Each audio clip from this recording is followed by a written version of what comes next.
കാറ്റത്തെ കിളിക്കൂടിലെ ഒരു അപ്കമിങ് എപ്പിസോഡിലേക്ക് എല്ലാവർക്കും സ്വാഗതം.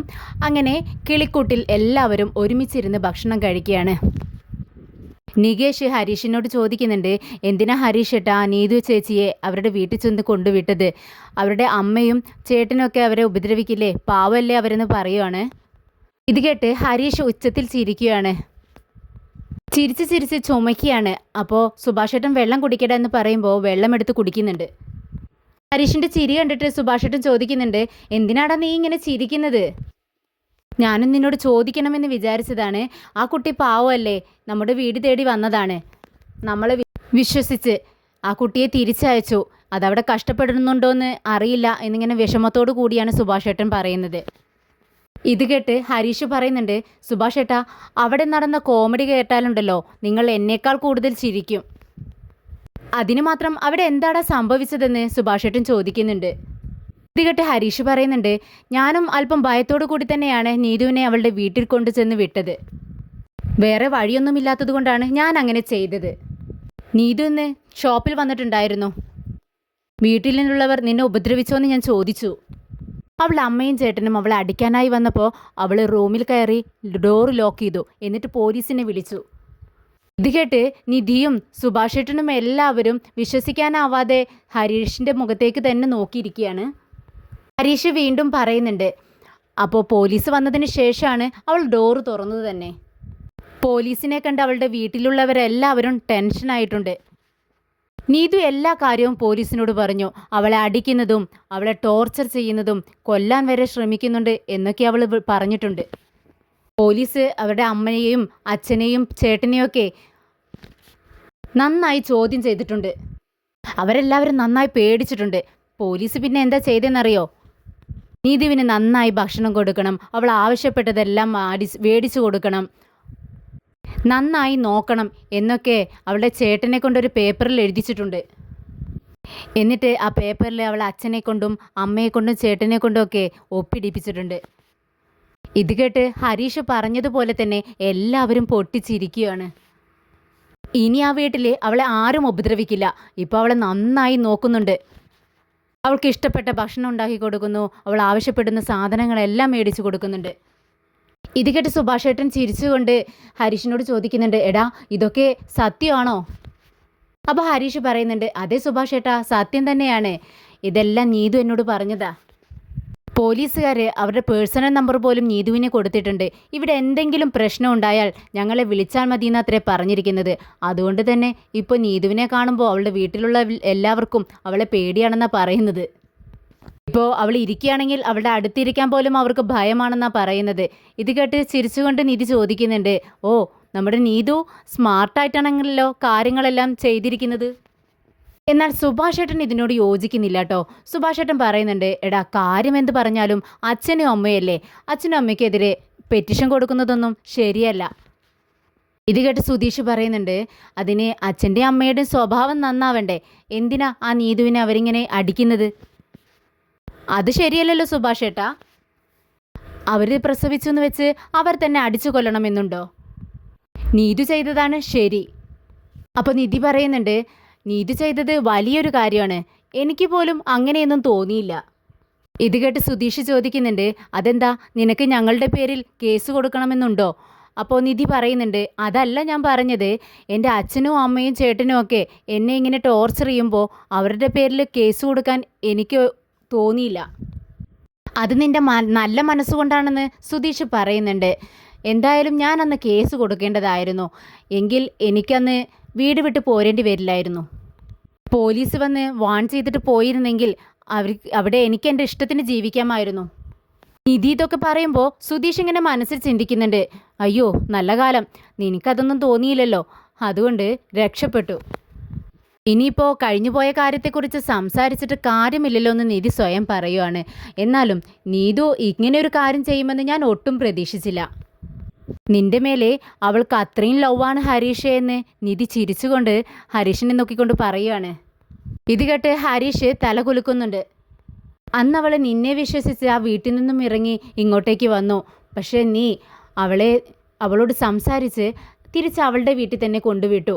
എന്തായാലും നീ അന്നെടുത്ത തീരുമാനം നന്നായി. അവൾ നിന്നെ ഒരുപാട് സ്നേഹിക്കുന്നുണ്ട്. അതുകൊണ്ട് ഒരിക്കലും നീ അവളെ കൈവിടരുത്, ഒരു കാരണം കൊണ്ടും. ഇത് കേട്ട് സുധീഷ് വളരെ സ്നേഹത്തോടെ നിധിയുടെ മുഖത്തേക്ക് നോക്കിയിട്ട് പറയുന്നുണ്ട്, ആ ശരിയാണ്, നീയും എന്നെ വിശ്വസിച്ചല്ലേ നിൻ്റെ വീട്ടിൽ നിന്നും ഇറങ്ങി വരുന്നത്. അപ്പോൾ ഒരു കാരണത്താലും ഞാനും നിന്നെ ഒരിക്കലും കൈവിടില്ല. ഇത് കേട്ട് നിധി സുധീഷിൻ്റെ മുഖത്തേക്ക് ഇങ്ങനെ തുറിച്ചു നോക്കിക്കൊണ്ടിരിക്കുകയാണ്. ഭക്ഷണം കഴിച്ചുകൊണ്ടിരിക്കുന്ന എല്ലാവരും ഞെട്ടിപ്പോയി. സുധീഷിന് അബദ്ധം പറ്റിയെന്ന് മനസ്സിലായി. സുധീഷ് തന്നെ സ്വയം അങ്ങ് കണ്ണിറുക്കുകയാണ്. എന്നിട്ട് മനസ്സിൽ പറയുന്നുണ്ട്, അയ്യോ പണിപാളി. നിധിയാണെങ്കിൽ ഇമ വെട്ടാതെ സുധീഷിൻ്റെ മുഖത്തേക്ക് തന്നെ നോക്കിയിരിക്കുക. അപ്പോൾ സുധീഷ് പറയുന്നുണ്ട്, സോറി നിധി, ഞാൻ പെട്ടെന്ന് അങ്ങ് പറഞ്ഞു പോയതാ. ഞാൻ പോവാണെന്നും പറഞ്ഞുകൊണ്ട് എസ്കേപ്പ് എന്ന് പറഞ്ഞ് ചോറിനുള്ള പാത്രം എടുത്തുകൊണ്ട് സുധീഷ് പെട്ടെന്ന് കിച്ചണിലേക്ക് ഓടുകയാണ്. എന്നാൽ നിധിയാണെങ്കിൽ ഇത് കേട്ട് ചിരിക്കുകയാണ്. എല്ലാവരും നിധി എങ്ങനെ പ്രതികരിക്കുമെന്നുള്ള പേടിയോടു കൂടിയാണ് നിധിയുടെ മുഖത്തേക്ക് നോക്കുന്നത്. പക്ഷേ നിധിയുടെ മുഖത്തുള്ള ആ പുഞ്ചിരി കണ്ട് എല്ലാവർക്കും സമാധാനമാവുകയാണ്. ഇതേ സമയം ആകെ ടെൻഷനായിട്ട് നിൽക്കുകയാണ് നമ്മുടെ സുധീഷ് കിച്ചണിൽ. അവന് നിധി എന്താ ചെയ്യുക, നിധി എന്താ പൊട്ടിത്തെറിക്കും എന്നൊക്കെ വിചാരിച്ചിങ്ങനെ പതിയെ ഡോറിനടുത്ത് വന്ന് നിന്ന് എത്തി നോക്കുകയാണ് ഹാളിലേക്ക്. അപ്പോൾ നിധി ഇങ്ങനെ പുഞ്ചിരിച്ച് ഭക്ഷണം കഴിക്കുന്നതാണ് കാണുന്നത്. ഇത് കണ്ട് സുധീഷിന് സമാധാനമാവുകയാണ്. സുധീഷിനാണെങ്കിൽ സന്തോഷം കൊണ്ട് എന്താ ചെയ്യേണ്ടതെന്ന് അറിയുന്നുമില്ല. പെട്ടെന്ന് കിച്ചണിൽ നിന്ന് ഡാൻസ് ചെയ്യണം അവൻ. ഇതേ സമയം അച്ഛൻ പുറത്ത് എന്തോ ചെയ്തുകൊണ്ടിരിക്കുകയാണ്. നിധി പതിയെ വന്ന് നമ്മുടെ അച്ഛനെ ഇങ്ങനെ നോക്കുകയാണ്. അപ്പോൾ ഇടം കണ്ടിട്ടുള്ള നമ്മുടെ നിധിയുടെ ഈ നോട്ടം കണ്ട് അച്ഛൻ ചോദിക്കുന്നുണ്ട്, എന്താ നീ നോക്കുന്നത്? എൻ്റെ മക്കൾ എന്നെ വഴക്ക് പറയുമ്പോൾ ഞാൻ തിരിച്ച് വഴക്ക് പറയും. നീ എന്നെ വഴക്ക് പറഞ്ഞാൽ ഞാൻ ഒന്നും മിണ്ടാതിരിക്കും. അത് മുതലെടുത്തുകൊണ്ട് എന്നെ എന്തെങ്കിലും പറയാനാണോ നീ വന്നിരിക്കുന്നത്? അല്ല, നഖം വെട്ടിക്കൊണ്ടിരിക്കുകയല്ലേ, വർഷത്തിലൊരിക്കലല്ലേ നഖം വെട്ടൂ. ഇപ്പോൾ ഇതെന്ത് പറ്റി? എങ്ങനെ വെട്ടാൻ കാരണം എന്താണെന്ന് ചോദിക്കുകയാണ്. അപ്പോൾ അച്ഛൻ പറയുന്നുണ്ട്, ഞാൻ വർഷത്തിലൊരിക്കലോ അല്ലെങ്കിൽ നഖം വെട്ടാതിരിക്കുകയെ എന്തെങ്കിലുമൊക്കെ ചെയ്യും. നിനക്കെന്താ പ്രശ്നം? What is your problem? ഇതെല്ലാം ചെയ്യേണ്ട സമയത്ത് തന്നെ ചെയ്യണം, അല്ലെങ്കിലേ ഇങ്ങനെ ഇരുന്ന് കഷ്ടപ്പെടേണ്ടി വരും. ഇത് കേട്ട് അച്ഛൻ പറയുന്നുണ്ട്, നീ ഒരു പെൺകുട്ടിയല്ലേ, പക്ഷേ നീ ഒരു കിളവിയെ പോലെയാണെന്ന് സംസാരിക്കുന്നത്. കിളവികളിങ്ങനെ പിറുപിറു പറഞ്ഞുകൊണ്ടേയിരിക്കും, അതുപോലെയാട്ടോ നിൻ്റെ സ്വഭാവം. വീണ്ടും നിധി ഇടം കണ്ണിട്ട് അച്ഛനെ നോക്കുവാണ്. ഞാനൊരു കാര്യം ചോദിക്കട്ടെ? വേണ്ട, നീ ഒന്നും ചോദിക്കണ്ടെന്ന് പറഞ്ഞാൽ ഞാൻ ചോദിക്കും. അച്ഛൻ പറയുന്നുണ്ട്, ഞാൻ ചോദിക്കേണ്ടെന്ന് പറഞ്ഞാലും നീ ചോദിക്കും. പിന്നെ എന്തിനാ ഇങ്ങനെ ഒരു ചോദ്യം? നിങ്ങൾ ഇവിടെയുള്ളവരുടെ എല്ലാവരുടെയും അച്ഛനല്ലേ? അപ്പോൾ അച്ഛൻ പറയുന്നുണ്ട്, അതിലെന്താ നിനക്ക് ഇത്ര സംശയം? അപ്പോൾ നിധി ചോദിക്കുകയാണ്, അല്ല, ഈ സുഭാഷ് ഏട്ടൻ്റെ വിവാഹം കഴിഞ്ഞിട്ടില്ലല്ലോ, അപ്പോൾ ഉത്തരവാദിത്വമുള്ള ഒരു അച്ഛനാണെങ്കിൽ എന്താ ചെയ്യേണ്ടത്? അവർക്ക് നല്ലൊരു പെൺകുട്ടിയെ കണ്ട് അവരുടെ വിവാഹം നടത്തി കൊടുക്കണ്ടേ? എൻ്റെ വീട്ടിലെ എൻ്റെ അച്ഛനാ എൻ്റെ ചേട്ടന് നല്ലൊരു പെൺകുട്ടിയെ കണ്ടുപിടിച്ച് വിവാഹം കഴിപ്പിച്ചു കൊടുത്തത്. ഇത് കേട്ട് അച്ഛൻ പരിഹാസത്തോടെ പറയുന്നുണ്ട്, ഓ നീ പറഞ്ഞത് ശരിയാ, നിൻ്റെ ചേട്ടന് നല്ല പെൺകുട്ടിയെ നോക്കി വിവാഹം കഴിപ്പിച്ചു കൊടുത്ത അച്ഛൻ തന്നെയാ നിനക്ക് ഇഷ്ടപ്പെടാത്തൊരു വിവാഹവും നടത്താൻ വേണ്ടി നോക്കിയത്. അതിനുശേഷമല്ലേ നീ വീട് വിട്ട് പോന്നത്? അതുകൂടി ചേർത്ത് പറ മോളെ. ഇത് കേട്ട് നിധി പറയുന്നുണ്ട്, ശരി, എൻ്റെ അച്ഛൻ്റെ കാര്യം വിട്, നിങ്ങൾ നല്ലൊരു അച്ഛനല്ലേ, അപ്പോൾ സുഭാഷ് ഏട്ടന് നല്ലൊരു പെൺകുട്ടിയെ നോക്കി വിവാഹം കഴിപ്പിച്ചു കൊടുക്കണ്ടേ? ഇത് കേട്ട് അച്ഛൻ പറയുന്നുണ്ട്, ഒരു നല്ല അച്ഛനെന്ന് പറഞ്ഞാലുണ്ടല്ലോ, അവരൊരു പെൺകുട്ടിയുടെ കൈയും പിടിച്ച് മാലയിട്ട് വന്നാലേ ഓൾ ദ ബെസ്റ്റ് എന്ന് പറയണം. That is a good father. സുഭാഷേ ഒരു പന പോലെ വളർന്നവനാ, അവനക്ക് പറ്റിയൊരു പെൺകുട്ടിയെ കണ്ടുപിടിക്കാൻ അവനക്ക് പറ്റില്ലേ? അങ്ങനെ പറ്റിയില്ലെങ്കിലേ അത് അവൻ്റെ പ്രശ്നമാ, എൻ്റെ പ്രശ്നമല്ല. നീ എന്നോട് ചോദിച്ച ആ ചോദ്യമുണ്ടല്ലോ, അത് പോയി അവനോട് ചോദിക്ക്. ശരി, നിങ്ങളൊരു നല്ല അച്ഛനാണെന്ന് എനിക്ക് മനസ്സിലായി. സുഭാഷ് ഏട്ടന് ഒരു പെൺകുട്ടിയെ കണ്ടുപിടിക്കാൻ കഴിഞ്ഞില്ല. അപ്പോൾ ആ സ്ഥിതിക്ക് അച്ഛൻ തന്നെ ഒരു പെൺകുട്ടിയെ കണ്ടുപിടിച്ച് കൊടുക്കണ്ടേ? അല്ല, ഞാൻ അറിയാഞ്ഞിട്ട് ചോദിക്കുകയാണ്, നിനക്കെന്താ അവൻ്റെ കാര്യത്തിൽ ഇത്രയ്ക്ക് ടെൻഷൻ? ഇത് കേട്ട് നിധി പറയുന്നുണ്ട്, ഈ വീട്ടിലൊരു പെൺകുട്ടി വന്നാൽ സുഭാഷ് ഏട്ടനെ കുറിച്ച് മോശമായിട്ട് ആരും സംസാരിക്കില്ലല്ലോ. അപ്പോൾ അച്ഛൻ പറയുന്നുണ്ട്, അല്ല, നീയൊരു പെൺകുട്ടിയല്ലേ, നീയും ഈ വീട്ടിലാണ് താമസിക്കുന്നത്, എന്നിട്ടും ഈ നാട്ടുകാർ എന്തൊക്കെ പറയുന്നു? പറച്ചിൽ നിർത്തിയിട്ടൊന്നും ഇല്ലല്ലോ. സുഭാഷ് ഏട്ടൻ്റെ വിവാഹം കഴിഞ്ഞ് ഒരു പെൺകുട്ടി കൂടി ഈ വീട്ടിൽ വന്നാലേ നാട്ടുകാർ ഈ പറയുന്നത് പോലും പറയത്തില്ല. അപ്പം അച്ഛൻ പറയുന്നുണ്ട്, ഞാൻ നിനക്കൊരു കഥ പറഞ്ഞു തരട്ടെ. ഏയ്, എനിക്ക് കഥ കേൾക്കാനൊന്നും സമയമില്ല. എൻ്റെ മകൻ നല്ല ഒരു കുട്ടിയാണ്, അവനക്ക് നല്ലൊരു ജോലിയുണ്ട്, നല്ല സ്വഭാവമാണ് എന്നൊക്കെ പറഞ്ഞ് നല്ലൊരു പെൺകുട്ടിയെ കണ്ടുപിടിച്ച് അവരുടെ വിവാഹം നടത്തി കൊടുക്കാൻ നോക്ക്. ഇത് കേട്ട് അച്ഛൻ ചോദിക്കുന്നുണ്ട്, അല്ല നീ ഈ വീട്ടിലേക്ക് വന്നിട്ട് എത്ര മാസമായി? ഇവിടുത്തെ കാര്യങ്ങളൊന്നും അറിയാത്ത പോലെ എന്താ നീ സംസാരിക്കുന്നത്? ദേ, ഞാനൊരു കൊലയാളിയാണ്. അപ്പം ഞാൻ ഒരു വീട്ടിൽ ചെന്ന് ഒരു പെൺകുട്ടിയെ വിവാഹം ആലോചിക്കുമ്പോൾ അവരെ ആ പെൺകുട്ടിയെ ഈ വീട്ടിലേക്ക് തരുമോ? നീ എന്നോട് ഇങ്ങനെയൊക്കെ സംസാരിച്ചു എന്നുള്ളത് അകത്തിരിക്കുന്നവർ അറിഞ്ഞാലുണ്ടല്ലോ നിന്നെ വഴക്ക് പറയും. അല്ല, നീ എന്തിനാ ഇതൊക്കെ എന്നോട് പറയുന്നത്? രാവിലെ തന്നെ എന്നോട് വഴക്കിട്ടില്ലെങ്കിൽ നിനക്ക് ഉറക്കം വരില്ല അല്ലേ? നീ ഓഫീസിലേക്ക് പോകാൻ വേണ്ടി റെഡിയായിട്ട് നിൽക്കുകയല്ലേ? നിനക്കവിടെ ജോലിയൊന്നുമില്ല, നീ ഒന്ന് പെട്ടെന്ന് പോകാൻ നോക്കിയേ. വെറുതെ ഇങ്ങനെ ഞായിന്ന് പറഞ്ഞുകൊണ്ടിരിക്കുന്നു. നിങ്ങളോട് സംസാരിക്കാൻ വന്ന എന്നെ തല്ലാനേ ആളില്ലാഞ്ഞിട്ടാ എന്ന് പറഞ്ഞുകൊണ്ട് നിധി അവിടെ നിന്നും എഴുന്നേറ്റ് പോവാണ്. അപ്പം അച്ഛൻ പറയുന്നുണ്ട്, അല്ല അവളെ ഇവിടെ ഞാൻ പിടിച്ചിരുത്തി സംസാരിക്കുന്നത് പോലെയുണ്ട് അവളുടെ പറച്ചിൽ. അച്ഛൻ്റെ സംസാരം കേട്ട് ദേഷ്യം വന്ന് നിധി അകത്തേക്ക് കയറി വരികയാണ്. ഇതേ സമയം സുധീഷും നികേഷും ഹരീഷും സംസാരിച്ചിട്ട് ഇങ്ങനെ ചിരിച്ചുകൊണ്ടിരിക്കുകയാണ്. പെട്ടെന്ന് നിധി അവിടുത്തെ കണ്ട് നിൽക്കുന്നുണ്ട്. ദേഷ്യത്തോടെ അവരോട് ചോദിക്കുകയാണ്, അച്ഛനെ ബുദ്ധിയില്ല. നിധിയുടെ ദേഷ്യം കണ്ടിട്ട് എന്ത് പറ്റിയെന്ന് സുധീഷ് ചോദിക്കുകയാണ്. അപ്പം നിധി പറയുന്നുണ്ട്, അല്ല ഞാൻ ഈ വീട്ടിലേക്ക് കയറി വരുന്ന സമയത്ത് നിങ്ങളൊക്കെ എന്താ ചെയ്തിരുന്നത്? സുഭാഷ് ഏട്ടൻ്റെ വിവാഹം നടത്തിയേ തീരൂ എന്നും പറഞ്ഞുകൊണ്ട് അവർക്ക് വിവാഹം ആലോചിക്കുന്നതിൻ്റെ തിരക്കായിരുന്നല്ലോ. ഇപ്പം ആ തിരക്കൊക്കെ എവിടെ പോയി? നിങ്ങളുടെ ചേട്ടൻ്റെ വിവാഹം കഴിച്ച് ജീവിക്കണമെന്ന് നിങ്ങൾക്ക് ആഗ്രഹമില്ലേ എന്ന് നിധി ചോദിക്കുകയാണ്. അപ്പോൾ സുധീഷ് പറയുന്നുണ്ട്, ഞങ്ങൾക്ക് ആഗ്രഹം ഇല്ലാതിരിക്കുമോ? ആഗ്രഹം മാത്രം ഉണ്ടായാൽ പോരാ, ആഗ്രഹമുണ്ടെന്നും പറഞ്ഞ് ഇങ്ങനെ ഫോണിൽ തോണ്ടിക്കൊണ്ടിരുന്ന് ചിരിച്ചാലേ അത് നടക്കില്ല. ചേട്ടൻ്റെ വിവാഹം നടക്കാൻ വേണ്ടി നിങ്ങൾ എന്താ ചെയ്തിരിക്കുന്നത്? ഞങ്ങൾ 3 പേരും സുഭാഷ് ഏട്ടനെ പെണ്ണ് നോക്കിയപ്പോൾ സുഭാഷ് ഏട്ടൻ ആകെ ഡള്ളായിരുന്നു. അപ്പോൾ നിങ്ങൾ തന്നെയല്ലേ പറഞ്ഞത് ഇനി സുഭാഷ് ഏട്ടന് കുറച്ച് സാവകാശം കൊടുക്ക്, അല്പസമയം കഴിഞ്ഞിട്ട് വിവാഹം ആലോചിക്കാമെന്ന്. ഇത് കേട്ട് നിധി പറയുന്നുണ്ട്, ഓ അത് ശരി, അപ്പോൾ പഴിയെല്ലാം എൻ്റെ മേലേക്ക് ഇടുകയാണല്ലേ? അയ്യോ, ഞാൻ ചുമ്മാ പറഞ്ഞതാണെന്ന് ഹരീഷ് പറയുന്നുണ്ട്. ഞാനിനി അങ്ങനെ പറഞ്ഞു എന്ന് തന്നെ ഇരിക്കട്ടെ, അത് പറഞ്ഞിട്ട് ഇപ്പോൾ എത്ര മാസങ്ങളായി? നിങ്ങൾക്ക് ആർക്കും നിങ്ങളുടെ ചേട്ടനോട് സ്നേഹമല്ലേ? ഇനി ഞാൻ തന്നെ വന്ന് നിങ്ങളോട് വെയിറ്റ് ചെയ്തത് മതി നിങ്ങളുടെ ചേട്ടന് പെണ്ണ് നോക്കുമെന്ന് പറയണോ? നിങ്ങളുടെ ചേട്ടൻ വിവാഹം കഴിക്കണമെന്ന് നിങ്ങൾക്ക് ആർക്കും ആഗ്രഹമില്ലേന്ന് നിധി ചോദിക്കുമ്പോൾ 3 പേരും ഒരേപോലെ തലയാട്ടുകയാണ്. അപ്പോൾ നിധി പറയുന്നുണ്ട്, വായ് തുറന്നൊന്ന് പറയാമോ? ഓ ഞങ്ങൾക്ക് ആഗ്രഹമുണ്ട് എന്ന് പറയുകയാണ് 3 പേരും. എന്നാലേ അതിനുള്ള വഴി എന്താണെന്ന് ആദ്യം നോക്ക്. ഇവിടെ ആർക്കും ഒരു ഉത്തരവാദിത്വം ഇല്ല. ഇങ്ങനെ ഇരുന്നാലേ ഏത് കാലത്താ അദ്ദേഹത്തിൻ്റെ വിവാഹം നടക്കുന്നത്? അദ്ദേഹം വായ തുറന്ന് വിവാഹം വേണമെന്ന് പറയില്ല. നിങ്ങളും അതിനെക്കുറിച്ച് ഒന്നും പറയില്ല. ഇങ്ങനെ ആരും ഒന്നും മിണ്ടാതിരുന്നാലേ പിന്നെ ആരെതിനെ ഇനീഷ്യേറ്റീവ് ചെയ്യുന്നത്? ആദ്യം നിങ്ങൾ ചേട്ടനൊരു നല്ല പെൺകുട്ടിയെ കണ്ടുപിടിക്കാൻ നോക്ക് എന്നും പറഞ്ഞ് നിധി ദേഷ്യത്തോടെ റൂമിലേക്ക് കയറി പോവാണ്. നിധി അകത്തേക്ക് പോയതിന് ശേഷമാണ് 3 പേരും ഒന്ന് ശ്വാസം വിടുന്നത് തന്നെ. പരസ്പരം നോക്കുകയാണ് അവർ. സുഭാഷ് ഏട്ടൻ പതിവ് പോലെ അതിലെ ഒരു വണ്ടി വന്നപ്പോൾ പച്ചക്കറി വാങ്ങിക്കാൻ വേണ്ടി പോവാണ്. അയൽക്കാരെല്ലാം വന്നിട്ടുണ്ട്. അവർ സുഭാഷ് ഏട്ടനോട് ഇങ്ങനെ ഓരോ കാര്യങ്ങളൊക്കെ ചോദിക്കുകയാണ്. പച്ചക്കറിക്കാരൻ പറയുന്നുണ്ട്, സുഭാഷേ 4 കിലോ തക്കാളിക്ക് 100 രൂപയുള്ളൂ, എടുത്തോ എന്ന് പറയുകയാണ്. അപ്പോൾ സുഭാഷ് ഏട്ടൻ പറയുന്നുണ്ട്, 4 കിലോ തക്കാളി കൊണ്ടുപോയിട്ട് ഞാൻ എന്ത് ചെയ്യാനാ, നിങ്ങൾ എന്തായി പറയുന്നതെന്ന് ചോദിക്കുക. അപ്പോൾ അയൽക്കാർ പറയുന്നുണ്ട്, അല്ല സുധീഷിൻ്റെ ഭാര്യയല്ലേ അവിടെ, അവർ പാചകം ചെയ്യില്ലേ എന്ന് ചോദിക്കുകയാണ്.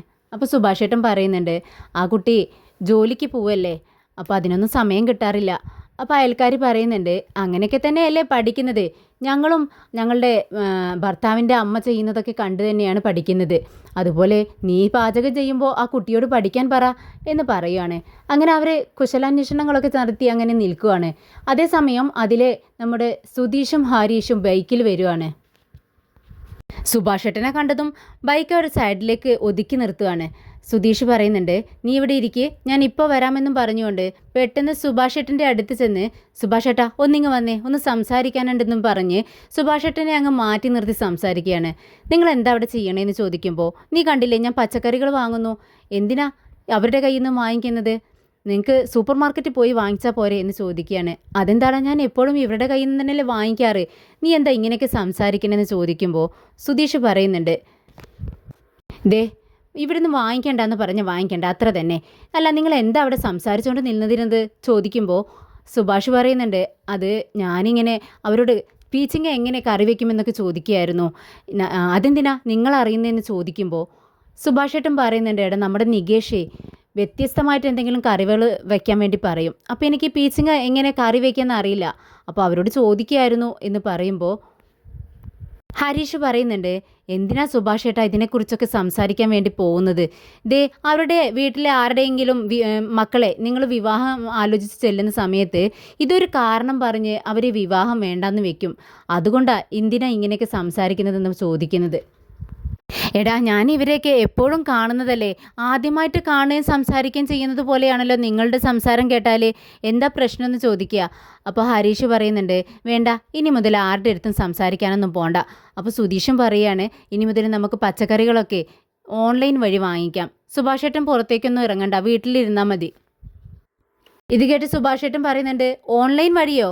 എന്താണ് നീ പറയുന്നത്? ഓൺലൈൻ വഴിയൊക്കെ പച്ചക്കറി വാങ്ങുമ്പോഴേ അത്ര നല്ല പച്ചക്കറികളൊന്നും കിട്ടില്ല. നിങ്ങൾ പോവാൻ നോക്ക്, എനിക്ക് കുറച്ച് സാധനങ്ങളും കൂടി വാങ്ങാനുണ്ട് എന്നും പറഞ്ഞുകൊണ്ട് സുഭാഷ് ഏട്ടൻ അവിടെ നിന്നും പോവുകയാണ്. ഇത് കണ്ട് സുധീഷും ഹരീഷും ഇങ്ങനെ നോക്കി നിൽക്കുകയാണ്. സുധീഷ് ഹരീഷിനോട് ചോദിക്കുന്നുണ്ട്, എടാ നമ്മുടെ ഏട്ടൻ എന്താ ഇങ്ങനെയായത്? നീ വണ്ടിയിലേക്ക് കയറി എന്ന് പറഞ്ഞ് ഹരീഷും സുധീഷും അവിടെ നിന്നും പോവുകയാണ്. നിധി പതിവ് പോലെ നികേഷിനൊപ്പം ഓഫീസിലേക്ക് പോവാണ്. നടന്നുകൊണ്ടിരിക്കുന്ന സമയത്ത് നിധി നികേഷിനോട് ചോദിക്കുന്നുണ്ട്, എടാ നികേഷ്, നമുക്ക് നമ്മുടെ ചേട്ടൻ്റെ കല്യാണം എത്രയും പെട്ടെന്ന് നടത്തണ്ടേ? കുറച്ച് സമയം കഴിഞ്ഞിട്ട് ആലോചിക്കാമെന്ന് ഞാനന്ന് പറഞ്ഞു. അതിനുശേഷം ഇപ്പോൾ എത്ര മാസങ്ങളായി, അതിനെക്കുറിച്ച് വീണ്ടും ആരും ഒന്നും പറയുന്നില്ല. അപ്പോൾ നികേഷ് പറയുന്നുണ്ട്, ഇന്ന് രാവിലെ ചേട്ടന്മാരുടെ അടുത്ത് ഏട്ടത്തി ദേഷ്യപ്പെടുന്നത് ഞാൻ കേട്ടു. സുഭാഷേട്ടൻ്റെ സ്വഭാവം അറിയാലോ, ഇക്കാര്യത്തെക്കുറിച്ച് നമ്മളോടൊന്നും പറയില്ല. നമ്മളൊന്നും മിണ്ടാതിരുന്നാലേ ഈ വിവാഹം ഒരിക്കലും നടക്കില്ല. എത്രയും പെട്ടെന്ന് നമുക്ക് സുഭാഷേട്ടൻ്റെ വിവാഹം നടത്തണം. ഇത് കേട്ട് നികേഷും അതിനോട് അനുകൂലിക്കുകയാണ്. ഏട്ടത്തി പറഞ്ഞത് ശരിയാ, എത്രയും പെട്ടെന്ന് സുഭാഷേട്ടൻ ഒരു നല്ല പെൺകുട്ടിയെ കണ്ടെത്തണം. ശരി, സുഭാഷേട്ടനെ നോക്കുന്ന പെൺകുട്ടി എങ്ങനെയുള്ളതായിരിക്കണമെന്ന് നിധി നികേഷിനോട് ചോദിക്കുകയാണ്. നികേഷ് ഒട്ടും സംശയിച്ചില്ല, പെട്ടെന്ന് പറയുന്നുണ്ട്, അത് ഏട്ടത്തിയെ പോലെയുള്ള ഒരു പെൺകുട്ടിയെ മതി. എന്നെ പോലെയോ എന്ന് നിധി ചോദിക്കുകയാണ്. അതെ, ഏട്ടത്തിയെ പോലെ തന്നെ. ഞങ്ങളുടെ വീട്ടിൽ വന്നിട്ട് ഏട്ടത്തി എത്ര പെട്ടെന്നാ ഞങ്ങളോടൊക്കെ ഇണങ്ങിയത്. അതുപോലെയുള്ളൊരു പെൺകുട്ടിയാണ് വേണ്ടത്. ഇത് കേട്ട് നിധി ചിരിക്കുകയാണ്. അവർ ബസ് സ്റ്റോപ്പിലേക്ക് എത്തുന്നുണ്ട്. ബസ് സ്റ്റോപ്പിൽ കുറച്ച് പെൺകുട്ടികളൊക്കെ ബസ് കാത്ത് നിൽക്കുന്നുണ്ട്. അതിലൊരു പെൺകുട്ടി ഇടയ്ക്കിടയ്ക്ക് ഇങ്ങനെ നികേഷിനെ ശ്രദ്ധിക്കുകയാണ്. ഇത് നികേഷും ശ്രദ്ധിക്കുന്നുണ്ട്. അവർ പരസ്പരം അങ്ങോട്ടും ഇങ്ങോട്ടും നോക്കുന്നുണ്ട്. പെട്ടെന്ന് നിധി നികേഷിനോട് ചോദിക്കുന്നുണ്ട്, അല്ല നിനക്കെങ്ങനെയുള്ള പെൺകുട്ടിയാണ് വേണ്ടത്? അപ്പോൾ നികേഷ് പറയുന്നുണ്ട്, ഏട്ടത്തി പെട്ടെന്ന് തന്നെ വേണ്ട, 1 വർഷം കഴിയട്ടെ, എൻ്റെ കോളേജ് കഴിഞ്ഞിട്ട് മതി. എന്ത് 1 വർഷം കഴിഞ്ഞിട്ട് മതിയെന്നോ? എന്നും പറഞ്ഞുകൊണ്ട് നിധി അവനെ അടിക്കാനായി കൈ ഓങ്ങുകയാണ്. എന്നിട്ട് പറയുന്നുണ്ട്, നിനക്കേ ഒരു 29 വയസ്സെങ്കിലും ആവട്ടെ. അതെന്താ ഏട്ടത്തി അങ്ങനെ? ദേ സുധീഷ് ഏട്ടൻ വിവാഹം കഴിച്ചു, ഹരീഷ് ഏട്ടനും വിവാഹം കഴിക്കാനിരിക്കുകയാണ്. അപ്പോൾ പിന്നെ എന്തിനാ എൻ്റെ മാത്രം ലേറ്റ് ആക്കുന്നതെന്ന് ചോദിക്കുകയാണ്. ഇത് കേട്ട് നിധി ചിരിക്കുന്നുണ്ട്. ഇടയ്ക്ക് നികേഷ് ആ പെൺകുട്ടിയെ നോക്കുവാണ്. അതേസമയം ആ പെൺകുട്ടി നികേഷിനെ നോക്കി പുഞ്ചിരിക്കുന്നുണ്ട്. പെട്ടെന്ന് നിധി നികേഷിനോട് ചോദിക്കുന്നുണ്ട്, അല്ല നികേഷ്, നീ ലഞ്ച് ബോക്സ് എടുത്തോ? ഞാൻ എടുത്തിട്ടുണ്ട് ഏട്ടത്തി. ചേട്ടൻ പറഞ്ഞിട്ടുണ്ടായിരുന്നു നീ ഭക്ഷണമൊന്നും കഴിക്കുന്നില്ല എന്ന്. സുഭാഷ് ഏട്ടൻ അങ്ങനെ പറഞ്ഞാൽ മതി, എപ്പോഴും ഒരേ കറി തന്നെ ഉണ്ടാക്കുന്നത്, എനിക്ക് മടുത്തു എന്ന് പറയുകയാണ് നികേഷ്. അപ്പോൾ നിധി പറയുന്നുണ്ട്, എടാ എന്താ നീ ഇങ്ങനെ പറയുന്നത്? നമ്മുടെ സുഭാഷ് ഏട്ടൻ പാവമല്ലേ, എത്ര കഷ്ടപ്പെട്ടിട്ടാണ് നിനക്കിങ്ങനെ ഉണ്ടാക്കി തരുന്നതെന്ന് അറിയാവോ? ഇത് കേട്ടതും നികേഷ് പറയുന്നുണ്ട്, ശരി ഏട്ടത്തി, ഞാൻ ഇനി കഴിക്കാൻ വേണ്ടി ശ്രമിച്ചോളാം. ഇങ്ങനെ നിധിയോട് സംസാരിക്കുന്നതിന് ഇടയിൽ നികേഷ് ആ പെൺകുട്ടിയെ നോക്കുവാണ്. അപ്പോൾ ആ പെൺകുട്ടി നികേഷിനെ തന്നെ നോക്കുന്നുണ്ട്, ഇടയ്ക്ക് ചിരിക്കുന്നുമുണ്ട്. ഇത് നമ്മുടെ നിധി കാണുവാണ്. നീ എന്താടാ ആ പെൺകുട്ടിയെ സൈറ്റ് അടിക്കുകയാണോ എന്ന് ചോദിക്കുകയാണ് നിധി. ഇത് കേട്ട് നികേഷ് പറയുന്നുണ്ട്, ഇല്ല ഏട്ടത്തി, ഞാനൊന്നും ആ പെൺകുട്ടിയെ നോക്കുന്നില്ല, ആ പെൺകുട്ടിയാണ് എന്നെ ഇങ്ങനെ നോക്കിക്കൊണ്ടിരിക്കുന്നത്. അപ്പോൾ നിധി പറയുന്നുണ്ട്, നീ നോക്കാതെ ആ പെൺകുട്ടി നോക്കത്തില്ലല്ലോ. സത്യമായിട്ടും ഏട്ടത്തി, ഞാൻ പറയുന്നതൊന്ന് കേൾക്ക്, ഞാൻ അങ്ങോട്ടേക്ക് നോക്കുന്നില്ല, ആ പെൺകുട്ടിയാണ് എന്നെ നോക്കിക്കൊണ്ടിരിക്കുന്നത്. ശരി ശരി എന്നും പറഞ്ഞുകൊണ്ട് നിധി അറിയാത്ത മട്ടിൽ വീണ്ടും ആ പെൺകുട്ടിയുടെ മുഖത്തേക്ക് നോക്കുമ്പോൾ ആ പെൺകുട്ടി ഇങ്ങോട്ട് തന്നെ നോക്കി നിൽക്കുകയാണ്. ഇത് കണ്ടിട്ട് നിധി നികേഷിനോട് പറയുന്നുണ്ട്, എടാ നികേഷ്, നീ പറയുന്നത് ശരിയാ, ആ പെൺകുട്ടി ഇങ്ങോട്ട് തന്നെയാണല്ലോ നോക്കി നിൽക്കുന്നത്. അപ്പോൾ നികേഷ് പറയുന്നുണ്ട്, ഇങ്ങോട്ടല്ല എന്നെയാണ് നോക്കുന്നത്, ഞാനും ശ്രദ്ധിക്കുന്നുണ്ട്, ആ പെൺകുട്ടി നോക്കിക്കൊണ്ടിരിക്കുക തന്നെയാണ്. നിനക്ക് ആ പെൺകുട്ടിയെ അറിയോന്ന് നിധി ചോദിക്കുന്നുണ്ട്. അപ്പം നികേഷ് പറയുന്നുണ്ട്, എനിക്കറിയില്ല ഏട്ടത്തി, ഈ ഏരിയയിൽ പുതിയതാണെന്ന് തോന്നുന്നു. അപ്പം നിധി പറയുന്നുണ്ട്, അല്ല ഈ ഏരിയയിലുള്ള എല്ലാ പെൺകുട്ടികളും നീ എനിക്ക് അറിയാവോ? അപ്പോൾ ഒരു ചിരിയോടുകൂടി നികേഷ് പറയുന്നുണ്ട്, ഒട്ടുമിക്ക പെൺകുട്ടികളെയും എനിക്കറിയാം ഏട്ടത്തി. ഞാൻ കാഷ്വലായിട്ട് ആ പെൺകുട്ടിയൊന്ന് നോക്കട്ടെ, എങ്ങോട്ടാ കുട്ടി നോക്കണേന്ന് എന്നും പറഞ്ഞുകൊണ്ട് പതിയെ ഇങ്ങനെ അറിയാത്ത മട്ടിൽ നികേഷ് വീണ്ടും അങ്ങോട്ട് നോക്കുവാണ്. അപ്പോൾ ആ പെൺകുട്ടി വീണ്ടും അവരെ തന്നെ നോക്കുന്നുണ്ട്. എന്നാൽ ഇവർ നോക്കുന്നു എന്ന് മനസ്സിലാക്കുമ്പോൾ പെട്ടെന്ന് മുഖം അങ്ങോട്ട് ഇരിക്കുകയാണ്. അപ്പോൾ നികേഷ് പറയുന്നുണ്ട്, കണ്ടില്ലേ ഏട്ടത്തിയും കണ്ടതല്ലേ, ആ കുട്ടി എന്നെ തന്നെ നോക്കി നിൽക്കുന്നത്. അപ്പോൾ നിധി പറയുന്നുണ്ട്, അല്ല നിൻ്റെ കോളേജിൽ ഒരു പെൺകുട്ടിയുണ്ട്, നിനക്ക് ആ കുട്ടിയോട് ഇഷ്ടമാണെന്നൊക്കെ പറഞ്ഞതല്ലേ, അതെന്തായി എന്ന് ചോദിക്കുകയാണ്. അപ്പോൾ നികേഷ് പറയുന്നുണ്ട്, ഏയ് അതൊന്നും നടക്കത്തില്ല ഏട്ടത്തി. അതെന്താടാ? അത് ഞാൻ ആ കുട്ടിയെ തെറ്റിദ്ധരിച്ചതാ, ആ കുട്ടിക്ക് എന്നോട് അങ്ങനെയൊന്നുമില്ല. പക്ഷേ ഇത് അതുപോലെയല്ല കേട്ടോ, ആ കുട്ടി എന്നെ തന്നെ നോക്കി നിൽക്കുന്നു.